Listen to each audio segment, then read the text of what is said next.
Dear Ghana, I am grateful for such wisdom, abundance of wealth and resources. I am thankful for the gifts of our ancestors who first charted the land and created systems which we uphold and continue to this day.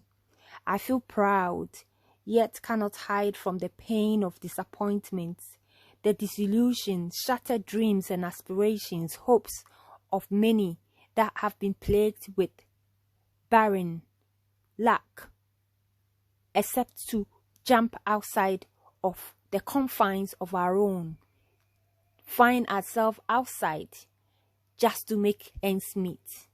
Whilst we and many others have had to resort to walking the hot scorching desert, rife with teeming danger, whilst we have had to walk the seas, losing our lives, drowning, traveled by air, and lost our lives. All this, just to survive, just to make ends meet, from a land with so much milk and honey. We, at the same time, are plagued with the guilt of not having cared enough for you, having left, not appreciated you enough, abandoned you for what we cannot and never have outside of you. I somehow feel like a disgruntled child who, despite their parents' best efforts, have left home, have had to leave home, claiming their parents' best effort was not enough, not realizing that those parents are obligated first and foremost to their own.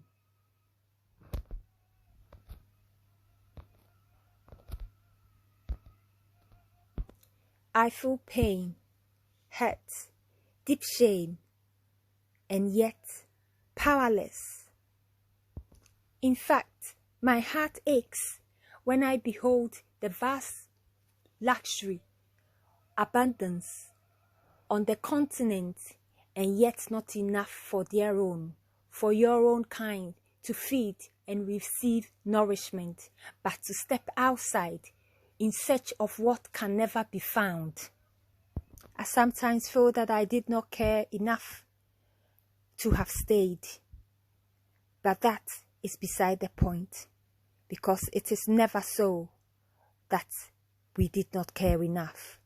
It is rather we who are so keen, who would do anything for change, who have taken that chance, that path, that dangerous path, to come out, step outside of ourselves, perhaps just to be able to see better, to have a better look at what has gone on, of what continues to go on, and to begin to see and pick the reins of how things can be shifted and put together.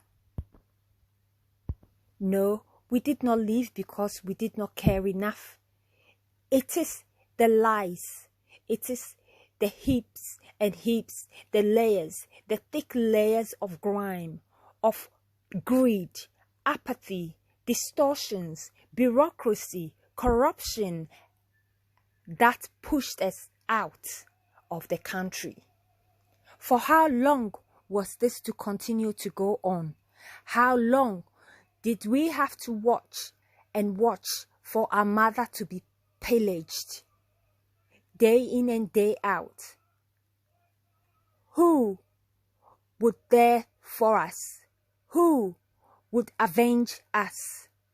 Not knowing that we did not have to look for anyone outside of ourselves, because the vengeance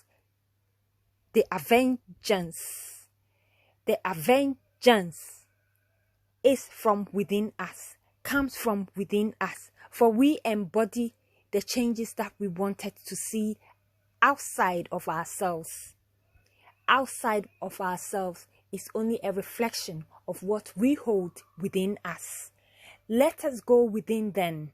let us all come together. Let us all come together and pull within. And so, at this time, we know there is no savior outside of ourselves coming to save us, for we are our own savior. Therefore, Mother of the universe, earth, wind, water, fire, trees, ascended masters, spirit guides, and the great spirit of our ancestors, I turn to you.